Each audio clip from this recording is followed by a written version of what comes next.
Tarzan of the Apes by Edgar Rice Burroughs. Chapter 4. The Apes.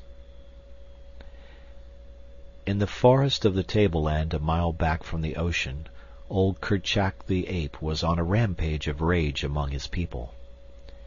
The younger and lighter members of his tribe scampered to the higher branches of the great trees to escape his wrath, risking their lives upon branches that scarce supported their weight rather than face old Kerchak in one of his fits of uncontrolled anger. The other males scattered in all directions, but not before the infuriated brute had felt the vertebra of one snap between his great foaming jaws. A luckless young female slipped from an insecure hold upon a high branch and came crashing to the ground almost at Kerchak's feet. With a wild scream he was upon her, tearing a great piece from her side with his mighty teeth, and striking her viciously upon her head and shoulders with a broken tree limb until her skull was crushed to a jelly.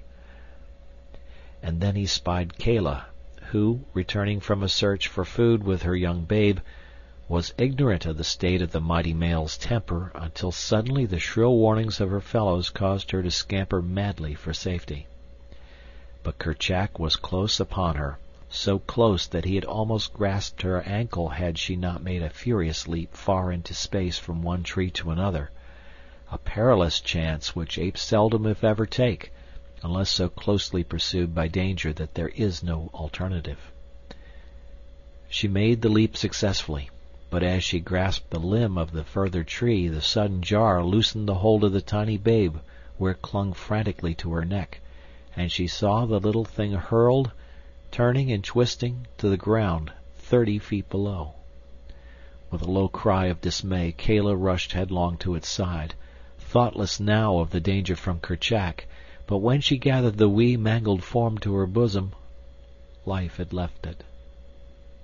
With low moans she sat cuddling the body to her, nor did Kerchak attempt to molest her. With the death of the babe his fit of demoniacal rage passed as suddenly as it had seized him. Kerchak was a huge king ape, weighing perhaps 350 pounds. His forehead was extremely low and receding, his eyes bloodshot, small and close set to his coarse, flat nose, his ears large and thin but smaller than most of his kind. His awful temper and his mighty strength made him supreme among the little tribe into which he had been born some 20 years before. Now that he was in his prime, there was no simian in all the mighty forest through which he roved that dare contest his right to rule, nor did the other and larger animals molest him. Old Tantor, the elephant, alone of all the wild savage life, feared him not, and he alone did Kerchak fear. When Tantor trumpeted, the great ape scurried with his fellows high among the trees of the second terrace. The tribe of anthropoids over which Kerchak ruled with an iron hand and bared fangs numbered some 6 or 8 families, each family consisting of an adult male with his females and their young, numbering in all some 60 or 70 apes. Kala was the youngest mate of a male called Tublat, meaning broken nose, and the child she had seen dashed to death was her first, for she was but 9 or 10 years old. Notwithstanding her youth, she was large and powerful, a splendid, clean-limbed animal, with a round, high forehead which denoted more intelligence than most of her kind possessed. So, also, she had a great capacity for mother love and mother sorrow. But she was still an ape, a huge, fierce, terrible beast of a species closely allied to the gorilla, yet more intelligent, which, with the strength of their cousin, made her kind the most fearsome of those awe-inspiring progenitors of man. When the tribe saw that Kerchak's rage had ceased, they came slowly down from their arboreal retreats and pursued again the various occupations which he had interrupted. The young played and frolicked about among the trees and bushes. Some of the adults lay prone upon the soft mat of dead and decaying vegetation which covered the ground, while others turned over pieces of fallen branches and clods of earth in search of the small bugs and reptiles which formed a part of their food. Others, again, searched the surrounding trees for fruit, nuts, small birds, and eggs. They had passed an hour or so thus when Kerchak called them together, and with a word of command to them to follow him, set off toward the sea. They traveled for the most part upon the ground, where it was open, following the path of the great elephants, whose comings and goings break the only roads through those tangled mazes of bush, vine, creeper, and tree. When they walked it was with a rolling, awkward motion, placing the knuckles of their closed hands upon the ground and swinging their ungainly bodies forward. But when the way was through the lower trees they moved more swiftly, swinging from branch to branch with the agility of their smaller cousins, the monkeys. And all the way Kala carried her little dead baby hugged closely to her breast. It was shortly after noon when they reached a ridge overlooking the beach where below them lay the tiny cottage which was Kerchak's goal.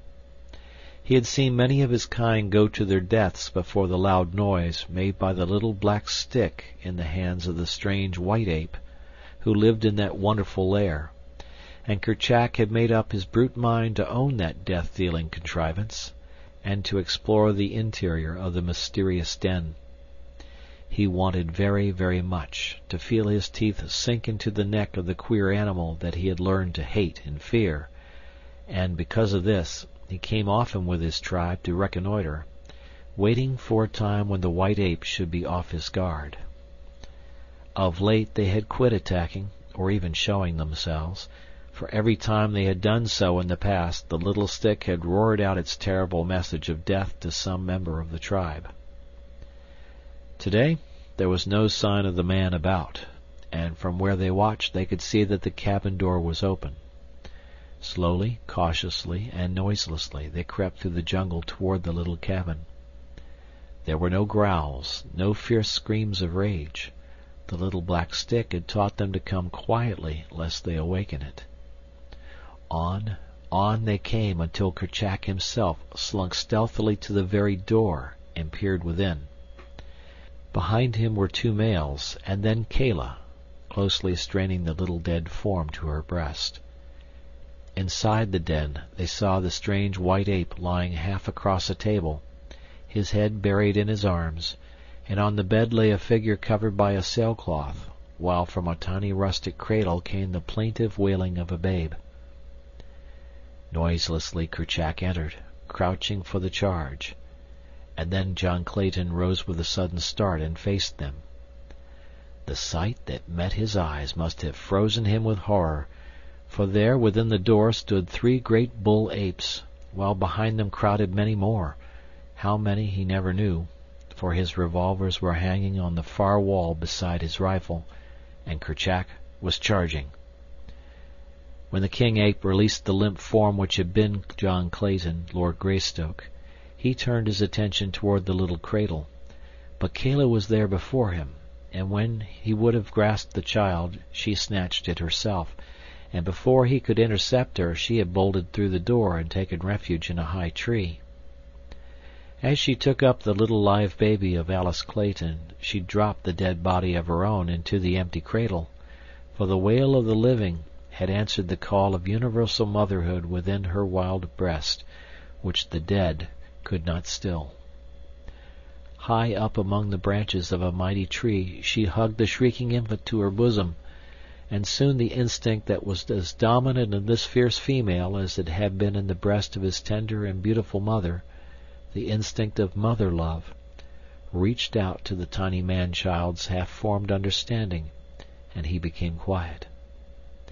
Then hunger closed the gap between them, and the son of an English lord and an English lady nursed at the breast of Kala, the great ape. In the meantime the beasts within the cabin were warily examining the contents of this strange lair.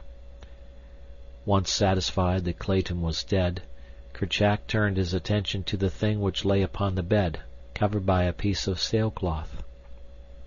Gingerly he lifted one corner of the shroud, but when he saw the body of the woman beneath he tore the cloth roughly from her form, and seized the still white throat in his huge hairy hands.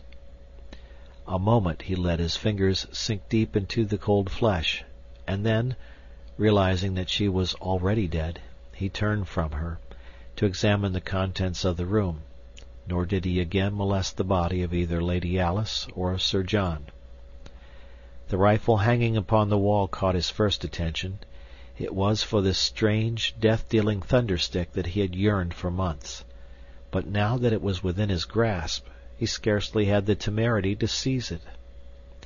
Cautiously he approached the thing, ready to flee precipitately should it speak in its deep roaring tones, as he had heard it speak before, the last words to those of his kind who, through ignorance or rashness, had attacked the wonderful white ape that had borne it.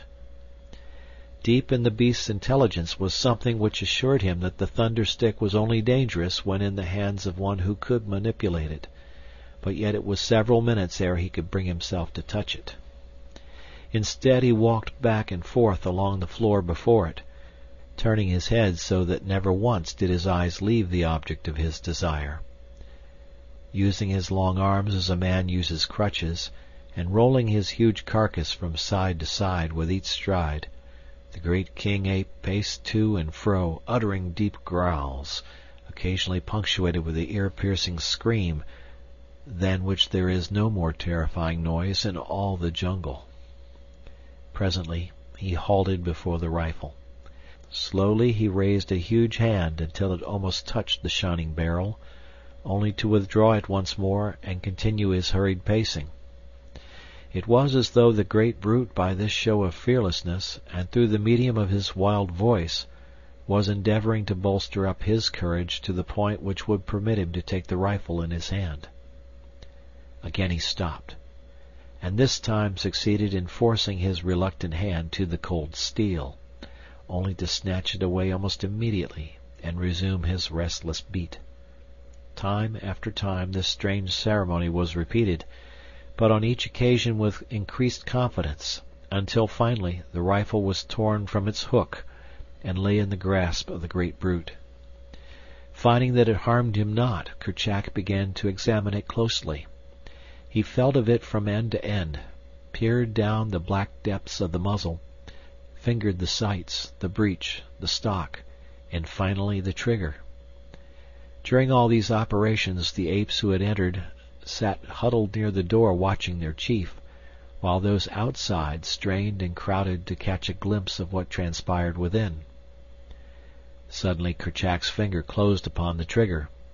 There was a deafening roar in the little room, and the apes at and beyond the door fell over one another in their wild anxiety to escape. Kerchak was equally frightened, so frightened, in fact, that he quite forgot to throw aside the author of that fearful noise, but bolted for the door with it tightly clutched in one hand. As he passed through the opening, the front sight of the rifle caught upon the edge of the in-swung door with sufficient force to close it tightly after the fleeing ape. When Kerchak came to a halt a short distance from the cabin and discovered that he still held the rifle, he dropped it as he might have dropped a red-hot iron, nor did he again attempt to recover it. The noise was too much for his brute nerves, but he was now quite convinced that the terrible stick was quite harmless by itself if left alone. It was an hour before the apes could again bring themselves to approach the cabin to continue their investigations, and when they finally did so, they found to their chagrin that the door was closed and so securely fastened that they could not force it. The cleverly constructed latch which Clayton had made for the door had sprung as Kerchak passed out, nor could the apes find means of ingress through the heavily barred windows. After roaming about the vicinity for a short time, they started back for the deeper forests and the higher land from whence they had come. Kala had not once come to earth with her little adopted babe, but now Kerchak called to her to descend with the rest, and as there was no note of anger in his voice, she dropped lightly from branch to branch and joined the others on their homeward march. Those of the apes who attempted to examine Kala's strange baby were repulsed with bared fangs and low menacing growls, accompanied by words of warning from Kala. When they assured her that they meant the child no harm, she permitted them to come close, but would not allow them to touch her charge. It was as though she knew that her baby was frail and delicate, and feared lest the rough hands of her fellows might injure the little thing. Another thing she did, and which made her traveling an onerous trial for her. Remembering the death of her own little one, she clung desperately to the new babe, with one hand, whenever they were upon the march. The other young rode upon their mothers' backs, their little arms tightly clasping the hairy necks before them, while their legs were locked beneath their mother's armpits. Not so with Kala. She held the small form of the little Lord Greystoke tightly to her breast, where the dainty hands clutched the long black hair which covered that portion of her body. She had seen one child fall from her back to a terrible death, and she would take no further chances with this. End of chapter.